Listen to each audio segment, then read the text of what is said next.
Hey guys, अस्सलाम वालेकुम। आज हम डिस्कस करने वाले हैं काइनेटिक थ्योरी को। इससे पहले हम बायोलॉजी डिस्कस कर रहे थे। बायोलॉजी के काफ़ी हमने टॉपिक डिस्कस किए हैं, लेकिन मैं चाह रही थी वो चैप्टर कंप्लीट करवा दूँ, फिर हम केमिस्ट्री की तरफ मूव करें। लेकिन आप लोगों के बार बार कमेंट्स आ रहे थे, मैसेजेस आ रहे थे कि आप प्लीज़ केमिस्ट्री करवाएं, फर्स्ट ईयर केमिस्ट्री करवाएं। तो मैंने सोचा क्योंकि आप लोग चाह रहे हैं केमिस्ट्री पढ़ना, सो क्यों ना केमिस्ट्री पढ़ लेते हैं, क्योंकि मेरे लिए तो कोई बड़ी बात नहीं है।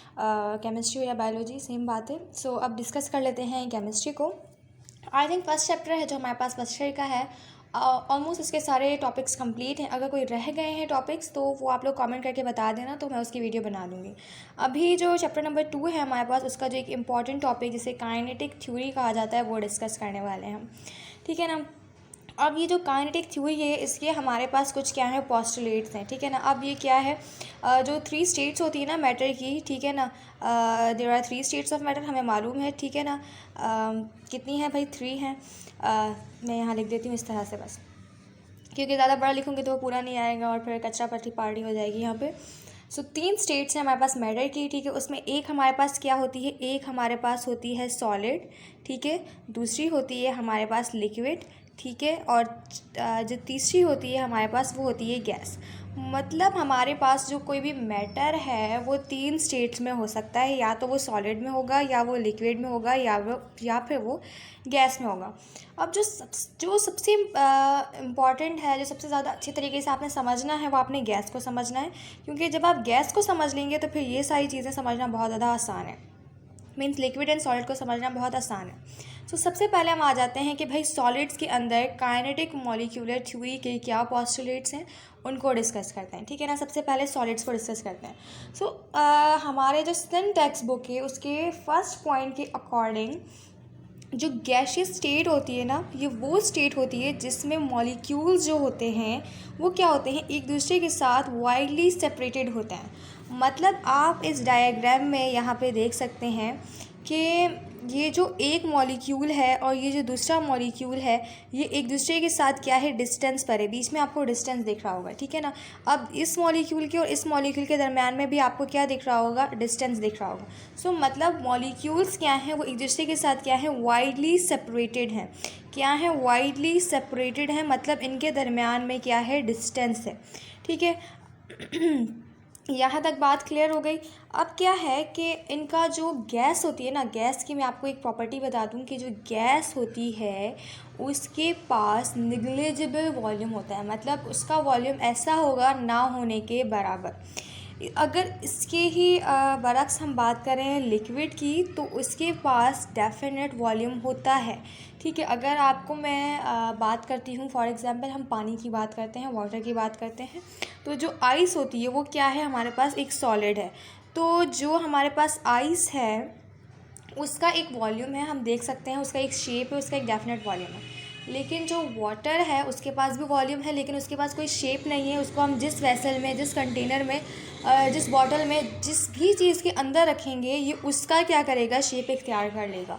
लेकिन जो गैस है, जैसे वाटर वेपर्स होते हैं, उनका ना हमारे पास कोई डेफिनेट वॉल्यूम है, ना हमारे पास कोई उनका क्या है, डेफिनेट शेप होता है, ठीक है। वाटर वेपर्स का आपने कोई शेप देखा, आपने कभी कोई उनका वॉल्यूम देखा? सो उनका वॉल्यूम क्या होगा, जो गैस के जो मॉलिक्यूल्स होते हैं उनका वॉल्यूम क्या होता है, ना होने के बराबर होता है। सो अब इस कंटेनर पे हमने क्या करना है, सारा फोकस करना है, और इसको देखते देखते ही हम ये समझ जाएंगे। अब क्या है जो हम फर्स्ट पॉइंट की जो बात कर रहे हैं कि जो गैस के मॉलिक्यूल्स हैं उनके दरमियान क्या है, वाइडली सेपरेटेड है। ये एक दूसरे के साथ क्या है, वाइडली सेपरेटेड है।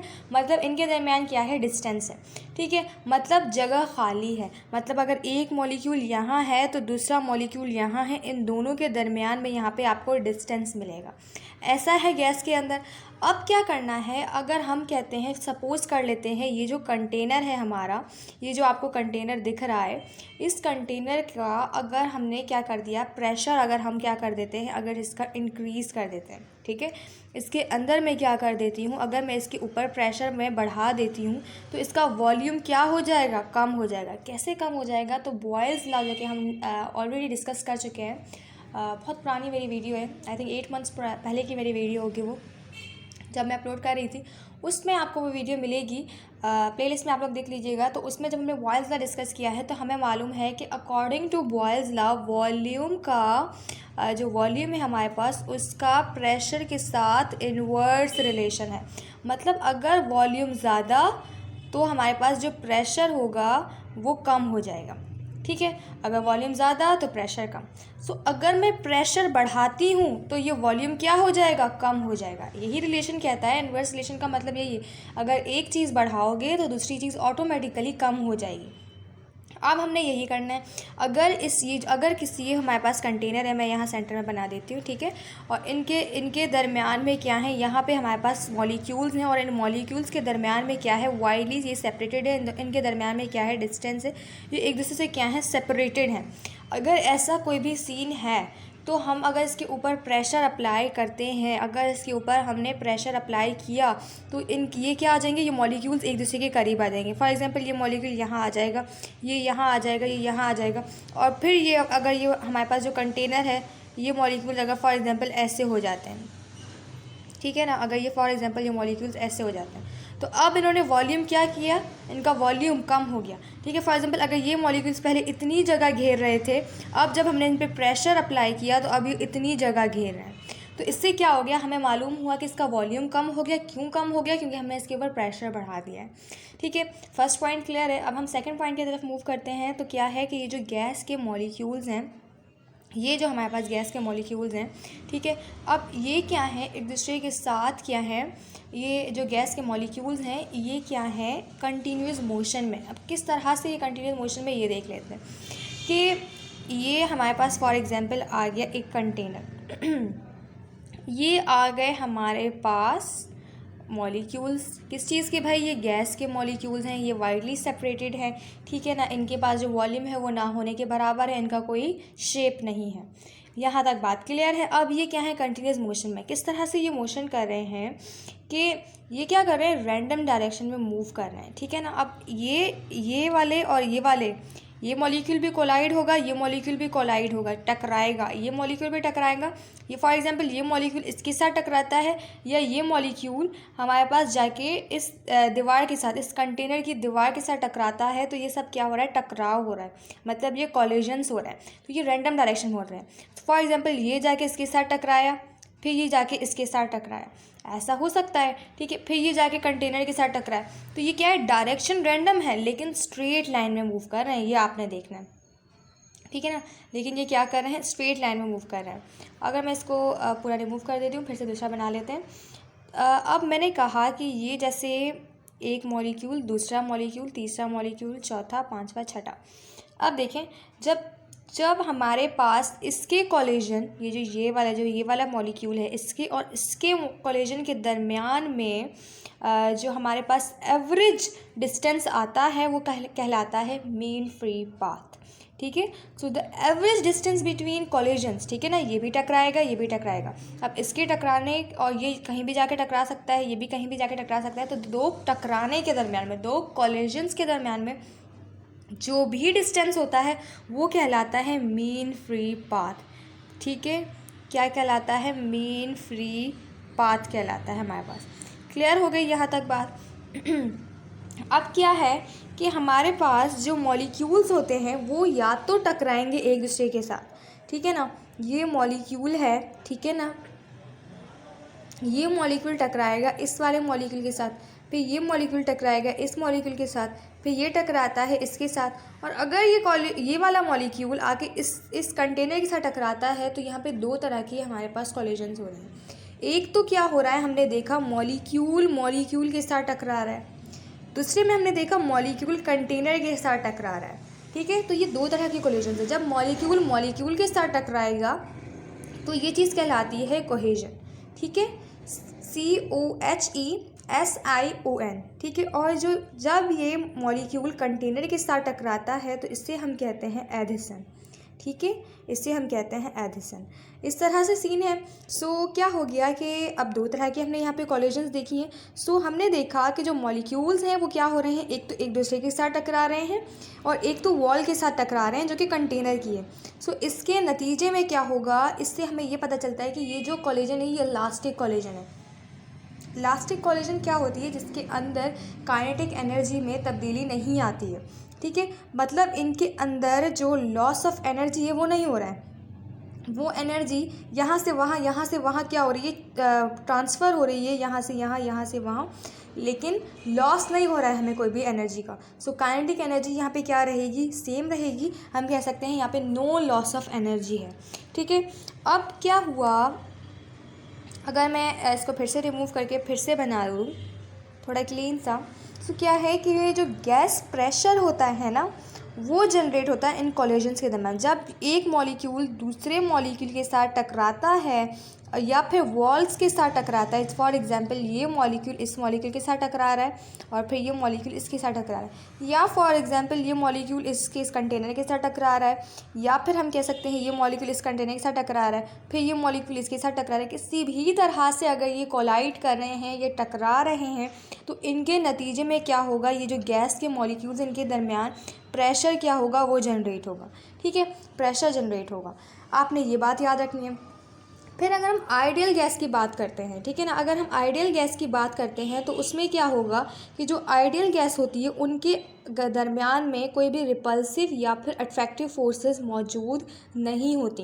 अच्छे मॉलिक्यूल से इंडिपेंडेंट होगा, इसलिए ना इनके दरमियान में अट्रैक्टिव फोर्सेस होंगी, ना इनके दरमियान में रिपल्सिव फोर्सेस होंगी, ठीक है। समझ आ गई यहाँ तक बात।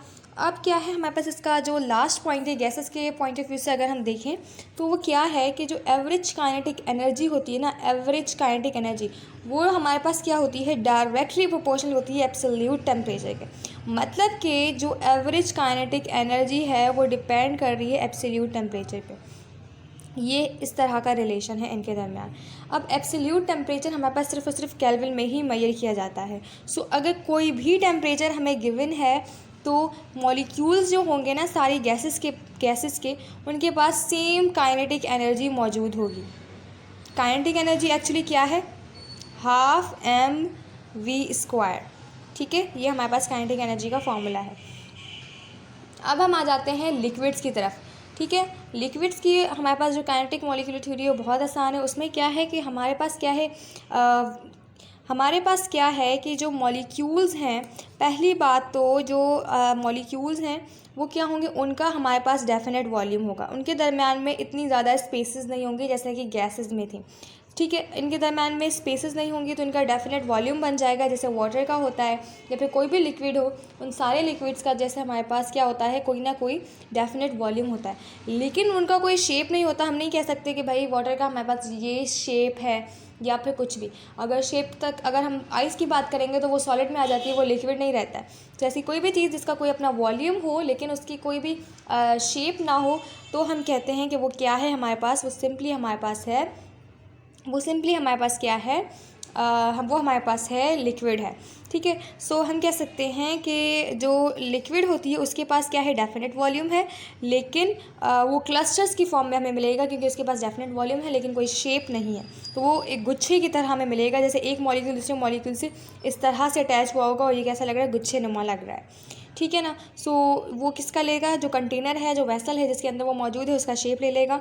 सो जो मॉलिक्यूल्स हैं वो मतलब कोई शेप ना होने की वजह से क्या है, फ्री टू मूव है, वो इजीली मूव कर सकते हैं। उनके दरम्यान में कोई ख़ास अट्रैक्टिव फोर्सेस वगैरह आपको नहीं मिलेंगी।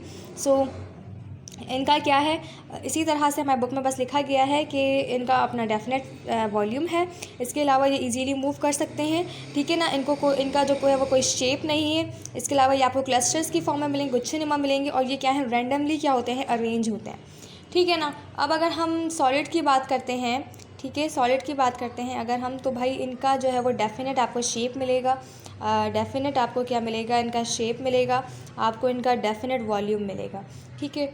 आप कोई सी भी सॉलिड की बात करते हैं तो उसका आपको फिक्स्ड पैटर्न मिलेगा।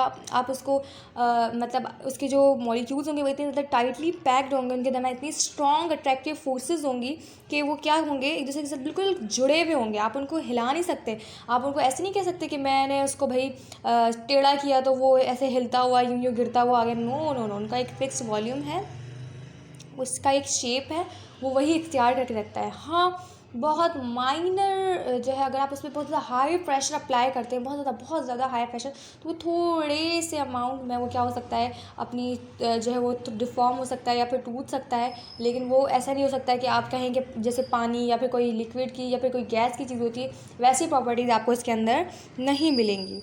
सो आज हमने काइनेटिक मॉलिक्यूलर थ्योरी को डिस्कस किया। अगर आपको मेरी वीडियो पसंद आई हो तो प्लीज़ इसे लाइक कीजिएगा, और अगर आपने मेरा ग्रुप ज्वाइन करना है फ्री ऑनलाइन कोचिंग के नाम से, जो कि FB पर है, या फिर पेज लाइक करना चाहते हैं फॉर MCQ डिस्कशन, तो आप लोग कर सकते हैं।